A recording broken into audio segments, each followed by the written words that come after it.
नमस्कार दोस्तों, स्वागत है आपका आपके अपने चैनल फर्स्ट क्लास एजुकेशन में। दोस्तों आज हम कुछ महत्वपूर्ण टॉपिक देखने वाले 2021 के, जिनसे क्वेश्चन आपसे पूछे ही जाते हैं और आपके जनरल नॉलेज के हिसाब से भी यह जो टॉपिक है वह आपके लिए बेनिफिशियल होने वाले हैं। तो चलिए दोस्तों, पेन कॉपी निकाल लीजिएगा और साथ में नोट भी करते चलिएगा। सबसे पहला टॉपिक है हमारा टेनिस ग्रैंड स्लैम, दूसरा है टोक्यो ओलंपिक और तीसरा है पद्म विभूषण।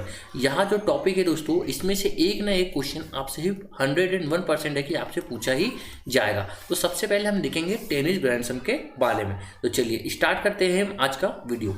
सबसे पहले है इसमें ऑस्ट्रेलियन ओपन। जो टेनिस ग्रैंड स्लैम है वो 4 प्रकार के होते हैं। कौन कौन से होते हैं? तो इसकी ट्रिक है अफवाह। कौन सी इसकी ट्रिक? अफवाह। कौन सी दोस्तों? अफवाह इसकी ट्रिक हो जाती है। ए से क्या होता है? ऑस्ट्रेलियन ओपन हो जाता है। एफ से कौन सा जाता है दोस्तों? तो एफ से होता है फ्रेंच ओपन। डब्ल्यू से क्या हो जाता है? विंबलडन ओपन हो जाता है। और ए से जाता है अमेरिकन ओपन। क्या जाता है दोस्तों? अमेरिकन ओपन इससे हो जाता है। ठीक है, तो सबसे पहले हम क्या देखने वाले हैं? सबसे पहले हम देखने वाले हैं ऑस्ट्रेलियन ओपन। इसका कौन सा संस्करण था और यह किसने जीता है, यह सारी बारे हम इसके बारे में डिटेल जानेंगे। तो इसका यह 109वां संस्करण था। कौन सा दोस्तों? 109वां संस्करण इसका हो जाता है। कब से कब तक हुआ था यह? तो यह हुआ था 10 जनवरी से। कब से हुआ था? 10 जनवरी से 22 फरवरी तक यह होता है। कब होता है? 2021 में। ठीक है, अब इसके पुरुष वर्ग के विजेता की बात करूँ तो वहाँ कौन हो जाते हैं? हमारे नोवाक जोकोविच। कौन हो जाता है दोस्तों? नोवाक जोकोविच जो है यह पुरुष वर्ग के क्या होता है? इसके विजेता हो जाते हैं। और महिला वर्ग की बात करूँ तो यह कौन हो जाती है? यह हो जाती है नाओमी ओसाका। कौन सी जाती है दोस्तों? नाओमी जो ओसाका है यह महिला वर्ग की हो जाती है। जोकोविच की बात करूँ तो यहाँ कहाँ के है दोस्तों? यहाँ सर्बिया के हो जाते हैं। और नाओमी ओसाका की बात करूँ तो यहाँ कहाँ के हो जाती है दोस्तों? यहाँ जापान की हो जाती है। ठीक है दोस्तों, तो यहाँ ऑस्ट्रेलियन ओपन था हमारा। इसके विजेता कौन है? नोवाक जोकोविच है। और महिला वर्ग में कौन है? नाओमी ओसाका है। इसका कौन सा संस्करण था? 109वां संस्करण है। और यह कब से कब तक हुआ है? तो 10 जनवरी 2022 तक के यहाँ हुआ है। इसमें इंपॉर्टेंट क्या है दोस्तों? सिर्फ आपसे पूछा जाएगा पुरुष वर्ग में किसने जीता है और महिला वर्ग में किसने जीता है। यह आपसे पूछ लिया जाएगा कि यह इसका कौन सा संस्करण था। ठीक है, चलिए आगे चलते हैं। नेक्स्ट की बात करता हूँ। नेक्स्ट है हमारा फ्रेंच ओपन। कौन सा है दोस्तों? नेक्स्ट है हमारा फ्रेंच ओपन। तो फ्रेंच ओपन की बात करूँ तो इसका कौन सा संस्करण है? तो इसका हो जाता है 121वां। कौन सा है? 121वां संस्करण इसका हो जाता है। यह कब होता है? तो यह मई के मंथ में होता है। मई से जून तक के यहाँ चलता है। ठीक है, इसमें पुरुष वर्ग में विजेता की बात करूँ तो वहाँ भी कौन हो जाते हैं? नोवाक जोकोविच। कौन हो जाते हैं दोस्तों? नोवाक जोकोविच भी इसमें क्या जाते हैं? पुरुष वर्ग में इसके विजेता हो जाते हैं। और महिला वर्ग की बात करूँ तो महिला में कौन होता है दोस्तों? तो वह हो जाती है बारबोरा। कौन सी जाती है? Barbora Krejcikova. बारबोरा क्रेसिकोवा जो है यह इसमें महिला वर्ग में विजेता हो जाती है। हमने इसकी बात कर ली। यह कहाँ के दोस्तों? यह सर्बिया के। कहाँ के? नोवाक जोकोविच सर्बिया के है। और बारबोरी क्रेसिकोवा कहाँ की हो जाती है? तो यह हो जाती है चेक गणराज्य। कहाँ की हो जाती है? चेक गणराज्य की यह हो जाती है। ठीक है दोस्तों, तो आई होप आपको यह समझ में आया होगा। चलिए आगे है। आगे हमारा नेक्स्ट ग्रैंड स्लैम है विंबलडन। कौन सा है दोस्तों? विंबलडन। यह सबसे पुराना ग्रैंड स्लैम है। टेनिस की बात करूँ, टेनिस में सबसे पुराना कौन सा है दोस्तों? यहाँ विंबलडन है। और द्वितीय विश्व युद्ध जो था 1939 से 1945 तक के जो चला था, उसके बाद पहली बार ऐसा हुआ था 2020 में। कब हुआ था? 2020 में, जो यह ग्रैंड स्लैम नहीं होता है। कौन सा? विंबलडन। ठीक है दोस्तों, यहाँ भी आपके लिए इंपॉर्टेंट हो जाता है। अब इसे यह इसका कौन सा संस्करण था? तो यहाँ 134वां इसका संस्करण हो जाता है। इसको किसने जीता है? तो इसको जीता है नोवाक जोकोविच ने। इसको भी किसने जीता है दोस्तों? तो इसको भी जीता है नोवाक जोकोविच जो है यहाँ इसके विजेता हो जाते हैं। तो दोस्तों नोवाक जोकोविच तीनों में है। किसमें है? ऑस्ट्रेलियन ओपन, फ्रेंच ओपन और अब ये कौन सी होगी? Wimbledon open. ठीक है दोस्तों, यहाँ कब से कब तक होती है? तो यहाँ होती है जून से जुलाई में। कब होती है? यहाँ जून से जुलाई में यहाँ होती है। ठीक है, अब इसमें महिला वर्ग की बात करूँ तो इसमें कौन जीता है? तो यहाँ भी जीती है एशले बार्टी। कौन जीती है दोस्तों? एशले बार्टी जो है यहाँ जीती है। यहाँ कहाँ की है दोस्तों? तो यहाँ हमारे ऑस्ट्रेलिया की हो जाती है। नोवाक जोकोविच हम बात कर चुके हैं। यहाँ कहाँ के हैं? तो यहाँ सर्बिया के हो जाते हैं। कहाँ जाते हैं? सर्बिया के यहाँ हो जाते हैं। ठीक है, चलिए आगे चलते हैं। दोस्तों आपके लिए सिर्फ इतनी ही जानकारी है जो आपसे एग्जाम में पूछे जाती है। बाकी हमको पढ़ने की जरूरत भी नहीं है और इससे बाहर कुछ आएगा भी नहीं। ठीक है दोस्तों, आप बस एक बार इसको नोट कर लीजिएगा, रिवीजन कर लीजिएगा, आपको यह याद हो जाने वाले हैं। अब अमेरिकन ओपन। तो अमेरिकन ओपन की बात करूँ यहाँ कब से कब तक होता है? तो यहाँ अगस्त में होता है। कब से होता है? अगस्त से सितंबर तक के यहाँ होता है। और इस बार के विजेता कौन है इसमें? तो इसमें विजेता बदल गए हैं। वहाँ कौन है? Daniel Medvedev. कौन है दोस्तों? डेनियल मेदवेदेव जो है इस बार के विजेता इसमें हो जाते हैं। और महिला वर्ग की बात करूँ तो यहाँ कौन आती है? एम्मा रादुकोनू। कौन है दोस्तों? एम्मा रादुकोनू जो है यहाँ महिला वर्ग में विजेता हो जाती है। मेदवेदेव कहाँ की है दोस्तों, तो यहाँ रूस के हो जाते हैं। और यहाँ कहाँ की हो जाती है, तो यहाँ हो जाती है हमारे ब्रिटेन या यूके की। कहाँ की हो जाती है, ब्रिटेन या यूके की हो जाती है कौन, एम्मा रादुकोनू। ठीक है दोस्तों, तो ये चार ग्रैंड स्लैम थे जो हमने देख लिए। एक बार वापस से हम रिवाइज कर लेते हैं इसमें। तो सबसे पहले हमारा कौन सा था, ऑस्ट्रेलियन ओपन। कौन कौन जीता इसको, तो पुरुष में नोवाक जोकोविच है, महिला में नाओमी ओसाका है। नेक्स्ट है हमारा फ्रेंच ओपन, नोवाक जोकोविच, महिला में बारबोरी क्रेजिकोवा। विंबलडन में नोवाक जोकोविच, महिला में एस्ले बार्टी। और अमेरिकन में पुरुष वर्ग में डेनियल मेदवेदेव और महिला वर्ग में एम्मा रादुकोनू इसमें जीत चुकी है। अब कुछ महत्वपूर्ण बातें टेनिस की जो आपसे पूछी जा सकती है। अगर कोई खिलाड़ी चारों ग्रैंड स्लैम जीत जाए तो वह कैलेंडर ग्रैंड स्लैम कहलाता है। जैसे नोवाक जोकोविच ने 3 ग्रैंड स्लैम जीते, यदि वह एक और जीत लेते तो वह क्या कहलाते हैं, कैलेंडर ग्रैंड स्लैम कहलाते हैं। नेक्स्ट है हमारा कि 20 ग्रैंड स्लैम जीतने वाले खिलाड़ी कौन कौन है। तो सबसे पहले आता है रॉजर फेडरर। कौन है दोस्तों, रॉजर फेडरर, जो कहाँ के हैं, यह है स्विट्जरलैंड के। कहाँ के दोस्तों, स्विट्जरलैंड के, जिनने 20 से ज़्यादा ग्रैंड स्लैम जीते हैं। दूसरे कौन से दोस्तों, तो यह है राफेल नडाल। कौन है दोस्तों, राफेल नडाल है। यहाँ कहाँ के दोस्तों, तो यहाँ हो जाते हैं हमारे स्पेन के। इन्होंने भी 20 ग्रैंड स्लैम प्लस जीते हैं। और तीसरे कौन से हैं, तो तीसरे हमारे नोवाक जोकोविच। कौन है दोस्तों, नोवाक जोकोविच हो जाते हैं, जो कहाँ के हैं, यहाँ सर्बिया के हैं। कहाँ के दोस्तों, यहाँ सर्बिया के हैं। और इन्होंने भी 20 प्लस क्या जीत ली है, ग्रैंड स्लैम जीत ली है। यह तीनों खिलाड़ी भी आपको बेहद इंपॉर्टेंट है टेनिस में, रॉजर फेडरर, राफेल नडाल और नोवाक जोकोविच। ठीक है दोस्तों, चलिए आगे चलते हैं और अब हम बात करेंगे टोक्यो ओलंपिक की। किसकी दोस्तों, टोक्यो ओलंपिक की हम बात करने वाले हैं। तो यह कहाँ हुए थे और क्या क्या इसमें इंपॉर्टेंट पॉइंट है, सारी बातें अब हम इसमें डिस्कस करने वाले हैं। तो सबसे पहले टोक्यो की बात करूँ तो जो ओलंपिक है, सबसे पहले हम ओलंपिक की बात करते हैं। ओलंपिक कब से स्टार्ट होते हैं, तो ओलंपिक की जो स्थापना होती है वह कब होती है दोस्तों, तो यह 1896 में। कब होती है, 1896 में होती है। कब होती है, तो 6 अप्रैल। कब होती है, 6 अप्रैल 1896 में इसकी स्थापना होती है। और सबसे पहला ओलंपिक भी कहाँ हुआ था, तो यह हुआ था हमारे ग्रीस में। कहाँ पर हुआ था, ग्रीस की जो राजधानी है कहाँ है, एथेंस। कहाँ पर हुआ है दोस्तों, एथेंस में। ग्रीस की राजधानी जो कहाँ पर है, एथेंस में है, वहाँ पर हुए थे। ठीक है दोस्तों, और इसका जो मुख्यालय है, किसका, ओलंपिक समिति का जो मुख्यालय है वह कहाँ पर हो जाता है, तो वह हो जाता है लुसाने में। कहाँ पर हो जाता है दोस्तों, लुसाने में। यहाँ भी आपसे पूछा जा सकता है। और लुसाने कहाँ पर है, तो यह हमारा स्विट्जरलैंड में हो जाता है। कहाँ पर रहता है, स्विट्जरलैंड में लुसाने हो जाता है। ठीक है दोस्तों, चलिए अब आगे चलते हैं। इस बार के ग्रैंड स्लैम जो इस बार के जो टोक्यो ओलंपिक जो हुए थे, कहाँ पर हुए थे, टोक्यो में हुए थे। यहाँ कौन से नंबर के थे और इसका आयोजन कहाँ पर हुआ, कौन से खेल थे, क्या शुभंकर था, यह सारी बातें हम इसमें जानेंगे। ठीक है, यह कैसे थे, तो यह ग्रीष्मकालीन थे। कौन से थे, यहाँ ग्रीष्मकालीन ओलंपिक थे। कैसे थे, ग्रीष्मकालीन ओलंपिक हो जाते हैं 2020। टोक्यो ओलंपिक 2020 के बारे में हम बात कर रहे हैं। आयोजन की बात करूँ तो इसका आयोजन कहाँ पर हुआ था, इसका आयोजन होता है जापान में। कहाँ पर होता है दोस्तों, जापान में।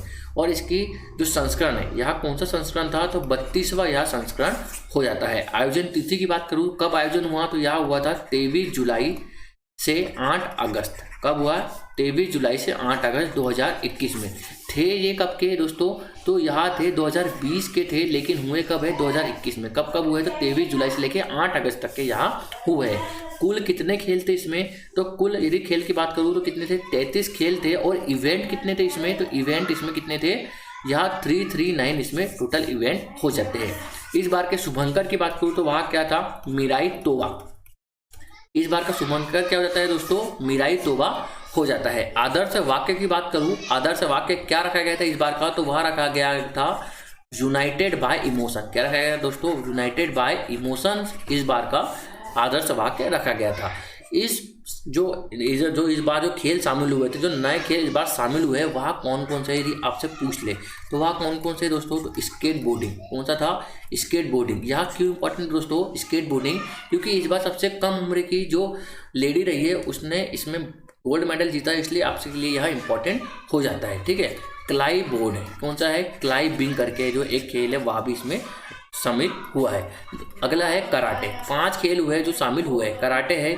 अगला है कौन सा है दोस्तों, अगले की बात करो तो सफरिंग। कौन सा जाता है, सफरिंग एक खेल हो जाता है। और आखिरी है बेसबॉल। कौन सा है दोस्तों, बेसबॉल। यहाँ जो 5 खेल है जो इस बार इसमें शामिल हुए हैं।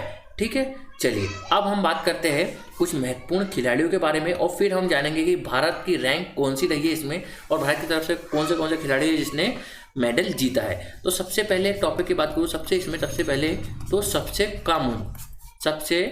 कम उम्र की खिलाड़ी, सबसे कम उम्र की खिलाड़ी कौन थी दोस्तों? तो वह थी मोमजी निशिया। कौन थी? मोमजी निशिया। यह कहाँ की थी दोस्तों? तो यह हो जाती है जापान की। कहाँ हो जाती है? यह जापान की हो जाती है। और इनका संबंध किससे जाता है? तो स्केट बोर्डिंग से। किससे जाता है दोस्तों? स्केट बोर्डिंग से इनका संबंध रहता है और इन्होंने इसमें क्या जीता है? गोल्ड मेडल इन्होंने इसमें लाया है। कहाँ की है? या जापान की हो जाती है। और इस बार जो शामिल हुए थे इसमें एक एथलीट शामिल हुए थे। क्या हुए थे? एथलीट शामिल हुए थे।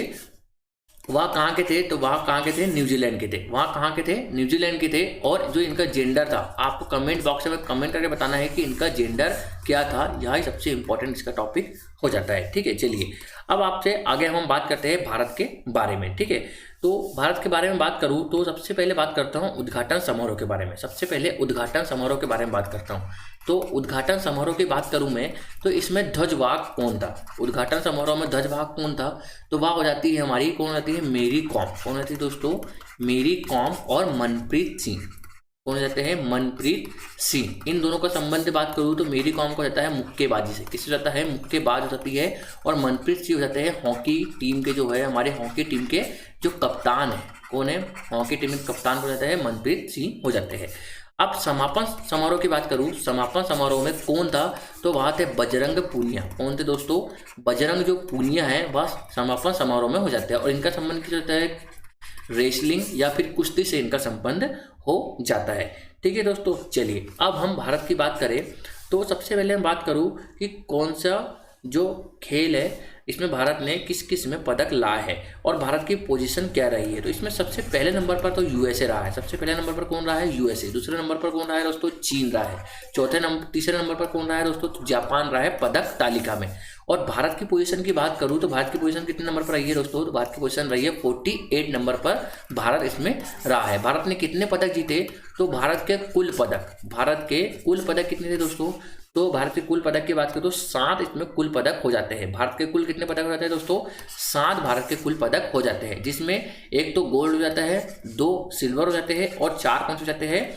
4 हमारे ब्रॉन्ज मेडल हो जाते हैं या कांस्य पदक हम जिसको बोलते हैं। ठीक है, चलिए अब हम जानते हैं कि यहाँ किसने जीते हैं और किस किस फील्ड में जीते हैं। तो सबसे पहले हम बात करते हैं गोल्डन बॉय। सबसे पहले हम बात करेंगे गोल्डन बॉय नीरज चोपड़ा की। किनकी? नीरज चोपड़ा की। जो कहाँ से आते हैं दोस्तों? यह हरियाणा के हैं। कहाँ के दोस्तों? यह हरियाणा के हैं, पानीपत से। इनका संबंध किस हो जाता है? तो भाला फेंक से इनका संबंध हो जाता है। और इन्होंने 7 अगस्त को, किस दिन? 7 अगस्त को क्या जीता था? गोल्डन जीता था। क्या जीता था? गोल्ड जीता था। इसी के उपलक्ष्य में भाला फेंक दिवस कब मनाया जाता है? तो भाला फेंक जो दिवस है वह भी 7 अगस्त को मनाते हैं। और उन्होंने कितनी दूरी पर भाला फेंका था? तो 87.58 मीटर इन्होंने भाला फेंक कर गोल्ड मेडल अपने नाम किया था भारत के लिए। ठीक है, चलिए। और इनको सन 2018 में क्या मिला है? अर्जुन पुरस्कार भी इनको मिला है। और सन 2021 में क्या मिला है दोस्तों? मेजर ध्यानचंद पुरस्कार। मेजर ध्यानचंद पुरस्कार भी इनको दिया जा चुका है, जिसका नाम पहले क्या था दोस्तों? जिसका नाम पहले था राजीव गांधी पुरस्कार था, जो 1992 से शुरुआत हुई थी। 1992 में सबसे पहले यह किनको मिला था? तो सबसे पहले यह विश्वनाथ आनंद को मिलता है, जिनका संबंध किससे जाता है? शतरंज से हो जाता है। और अब इसका नाम क्या हो गया है? मेजर ध्यानचंद पुरस्कार हो गया है। ठीक है, चलिए अगले खिलाड़ी है, यहाँ पहले हो गए। अब दूसरे की बात करूँ तो वह है मीराबाई चानू। कौन है दोस्तों? मीराबाई चानू की बात करता हूँ। अब मीराबाई चानू की बात करूं तो इनका संबंध किससे हो जाता है दोस्तों? तो इनके संबंध की बात करूं मैं तो इनका संबंध है हमारा भारोत्तोलन से। किससे जाता है दोस्तों? भारोत्तोलन। भारोत्तोलन मतलब कि वेट लिफ्टिंग। ठीक है, भारोत्तोलन मतलब क्या होता है? वेट लिफ्टिंग से इनका संबंध हो जाता है। यहाँ कहाँ की है? तो यहाँ मणिपुर की है। कहाँ की दोस्तों? यहाँ मणिपुर की हो जाती है। इन्होंने कितने किलोग्राम में यहाँ जीता है? तो इनका किलोग्राम था 49 किलोग्राम। कितने? 49 किलोग्राम वर्ग में इन्होंने मेडल जीता है। और कौन सा मेडल जीता है, तो इन्होंने जीता है सिल्वर मेडल। कौन सा जीता है दोस्तों, सिल्वर मेडल इन्होंने अपने नाम किया है। और इनको भी 2018 में क्या मिल चुका है, राजीव गांधी पुरस्कार मिल चुका है, या फिर इसको हम अब क्या बोलेंगे, अब इनको मेजर ध्यानचंद पुरस्कार भी दिया जा चुका है। कब, 2018 में। और 2018 में ही इनको पद्म श्री अवार्ड से भी नवाजा जा चुका है। ठीक है, चलिए आगे चलते हैं। अब आगे बात करूं मैं, अगले खिलाड़ी कौन से हमारे, अगले खिलाड़ी हमारे रवि दहिया। कौन है, रवि कुमार दहिया। कौन है, रवि कुमार दहिया जी है। ये कहाँ के हैं, यहाँ भी हमारे हरियाणा के हो जाते हैं। और इन्होंने भी क्या जीता है, सिल्वर मेडल जीता है। कौन सा मेडल जीता है, सिल्वर मेडल जीता है। और किस में जीता है, तो कुश्ती में जीता है। किस में जीता है दोस्तों, कुश्ती में जीता है। कितने किलोग्राम वर्ग में जीता है इन्होंने, तो इन्होंने 57 किलोग्राम, कितना, 57 किलोग्राम वर्ग में इन्होंने सिल्वर मेडल जीता है। ठीक है दोस्तों, चलिए आगे चलते हैं। नेक्स्ट है हमारे पीवी सिंधु। कौन है हमारी, नेक्स्ट है पीवी सिंधु हो जाती है। इनका संबंध किस जाता है दोस्तों, तो बैडमिंटन। किस जाता है, बैडमिंटन से इनका संबंध हो जाता है। और इन्होंने इस बार क्या जीता है, कांस्य पदक जीता है। इनके पूरे नाम की बात करूँ तो इनका नाम क्या है, पुरसला। इनका पूरा नाम क्या है दोस्तों, तो पुरसला वेंकट सिंधु। उर्सला वेंकट सिंधु या पीवी सिंधु हम इनको बोलते हैं। इन्होंने इस बार क्या जीता है, कांस्य पदक जीता है। और सन 2016 में जो रियो ओलंपिक था, इसमें इन्होंने सिल्वर मेडल जीता था, जिससे हम इनको क्या बोलते हैं, सिल्वर गर्ल भी हम इन्हीं को बोलते हैं। इनके बहुत सारे अवार्ड है। 2013 में इनको अर्जुन अवार्ड मिला है, 2015 में इनको पद्मश्री अवार्ड मिला है, 2016 में इनको राजीव गांधी या खेल रत्न पुरस्कार मिल चुका है, और 2020 में इनको पद्म विभूषण भी इनको मिल चुका है। किनको, पीवी सिंधु जी को। ठीक है दोस्तों, चलिए अब अगली है हमारी लवलीना बोर्गोहेन। कौन है दोस्तों, लवलीना बोर्गोहेन जो है यहाँ कहाँ की है, तो यहाँ कहाँ की दोस्तों, असम की रहती है। कहाँ की रहती है, असम की। उनका संबंध किससे है दोस्तों, तो मुक्केबाज यहाँ है। क्या है दोस्तों, यहाँ मुक्केबाज हो जाते हैं। और इन्होंने कौन सा पदक जीता है, तो इन्होंने कांस्य पदक जीता है। ठीक है, और आखिरी है हमारे छठवें खिलाड़ी हमारे कौन से है, बजरंग पूनिया। कौन से दोस्तों, टीम खिलाड़ी की बात करें तो वह कौन है, बजरंग पूनिया जी है, जिनका संबंध किस होता है, हम पहले बता चुके हैं। कुश्ती से समापन समारोह में भी यही थे। और इनका 65 किलोग्राम वर्ग में इन्होंने क्या जीता है, कांस्य मेडल जीता है या कांस्य पदक जीता है। और सातवीं हमारी भारतीय हॉकी टीम। ठीक है दोस्तों, अच्छे से लिख लेते हैं। तो हमारी भारतीय हॉकी जो टीम है, इन्होंने कौन सा मेडल जीता है, तो इन्होंने भी कौन सा जीता है, कांस्य पदक जीता है। कौन सा जीता है, कांस्य पदक जीता है। किसने, हॉकी टीम ने। किसने, हॉकी टीम ने। किसको हरा के जीता है, तो जर्मनी को हराया है। किसको हराया है, जर्मनी को 5-4 से हराकर इन्होंने कांस्य पदक जीता है। ठीक है दोस्तों, चलिए तो आई होप आपको यह सारी चीज़ें समझ में आई होगी कि किसमें हमने कौन कौन से पदक जीते और कौन कौन से खिलाड़ियों ने जीते हैं। अब हमारा नेक्स्ट टॉपिक है पद्म विभूषण। कौन सा दोस्तों, पद्म विभूषण है। इसमें इस बार 2021 में किन किन को पद्म विभूषण मिला है, इसके बारे में हम बात करेंगे। जो पद्म विभूषण है, इसके बारे में यदि मैं बात करूँ तो यह भारत का दूसरे नंबर का सर्वश्रेष्ठ सम्मान है। पद्म विभूषण सम्मान भारत सरकार द्वारा दिए जाने वाला दूसरा सर्वोच्च नागरिक सम्मान है, जो देश के लिए असैनिक क्षेत्रों में बहुमूल्य योगदान के लिए दिया जाता है। इस सम्मान की स्थापना 2 जनवरी 1954 में की गई थी और वर्ष 2021 में 7 लोगों को मिला है। वर्ष 2021 में कितने लोगों को मिला है दोस्तों, तो 7 लोगों को यह पुरस्कार दिया गया है। सबसे उच्च पुरस्कार की बात करें तो सबसे पहला कौन सा आता है, भारत रत्न। कौन सा दोस्तों, भारत रत्न। दूसरा पद्म विभूषण। और तीसरे की बात करूँ तो कौन सा जाता है, वह जाता है पद्म भूषण। कौन सा जाता है दोस्तों, पद्म भूषण जाता है। और चौथा बात करूँ तो यहाँ कौन सा जाता है, पद्म श्री। ठीक है दोस्तों, ऐसे 4 पुरस्कार है जो हमारे उच्च पुरस्कारों में से आते हैं। अब हम 7 लोग की बात करेंगे तो सबसे पहले किसकी बात करें, हम सबसे पहले बात करता हूं मैं आपसे तो एसपी बाला सुब्रमण्यम। सबसे पहले कौन से हमारे एसपी बाला सुब्रमण्यम जो हो जाते हैं, वह है किस क्षेत्र से है, तो संगीत के क्षेत्र से। किस क्षेत्र में दोस्तों, संगीत के क्षेत्र में इनको मिला है और इनका निधन हो गया है। मरणोपरांत इनको मिला है, क्या मिला है, पद्म विभूषण। हम आपको फोटो के साथ बताते हैं। तो यहाँ कौन है, एसपी बाला सुब्रमण्यम। कौन दोस्तों, यह हमारे एसपी बाला सुब्रमण्यम जी हो जाते हैं, यह आप देख सकते हैं। फिर कौन है, शिंजो अबे जी है, जो जन सेवा के लिए इनको मिला है। यह कहाँ के है, तो जापान के पीएम रह चुके हैं, पूर्व प्रधानमंत्री रह चुके हैं। कहाँ के, जापान के। यहाँ कौन है, शिंजो अबे जी। अगले हमारे डॉक्टर बेले मुनप्पा हेगड़े। कौन है दोस्तों, डॉक्टर बेले मुनप्पा हेगड़े, जो चिकित्सा के क्षेत्र में मिला है। और यह कहाँ के दोस्तों, तमिलनाडु के यहाँ हो जाते हैं। ठीक है, तो चलिए अगले हैं हमारे श्री नरेंद्र सिंह कृपानी जी, जिनको मरणोपरांत मिला है साइंस एंड इंजीनियरिंग के क्षेत्र में। क्या मिला है इनको? साइंस एंड इंजीनियरिंग के क्षेत्र में मिला है। यह है डॉक्टर कौन है हमारे? नरेंद्र कृपानी, जिनका संबंध किससे हो जाता है? फाइबर ऑप्टिक्स से। जिनका संबंध इनका फाइबर ऑप्टिक्स के जनक इनको कहा जाता है। ठीक है, अगले हमारे मौलाना वहीउद्दीन खान, अध्यात्मवाद के लिए मिला है और यह कहाँ के दोस्तों? तो यहाँ दिल्ली के हो जाते हैं। अगले है बीबी लाल जी, जो पुरातत्व विभाग से संबंधित रखते हैं और इनको क्या मिला है? दिल्ली में, दिल्ली के है ये, इनको पुरातत्व विभाग में क्या मिला है? पद्म विभूषण मिला है। अगले है सुदर्शन साहू जी, जो कला के क्षेत्र में है और यह है उड़ीसा के। कहाँ के दोस्तों? उड़ीसा के है। यह इनका नाम क्या है? सुदर्शन साहू जी हो जाता है। ठीक है दोस्तों, तो हमने 3 टॉपिक क्लियर कर लिए। कौन कौन से हैं? Tennis grand slam, Tokyo Olympic और पद्म विभूषण। ऐसे ही हम आपके लिए टॉपिक लाएंगे जो आपके आने वाले एग्जाम रेलवे के लिए, एनटीपीसी, एमपीपीएससी के लिए आपके लिए इंपॉर्टेंट होने वाला है, जिससे इस टॉपिक से आपसे एक नया क्वेश्चन बनता ही है। तो दोस्तों, आपको हमारा वीडियो अच्छा लगता है तो उसे लाइक कर दीजिएगा, शेयर कर दीजिएगा और चैनल को सब्सक्राइब कर दीजिएगा। Thank you, thanks for watching दोस्तों।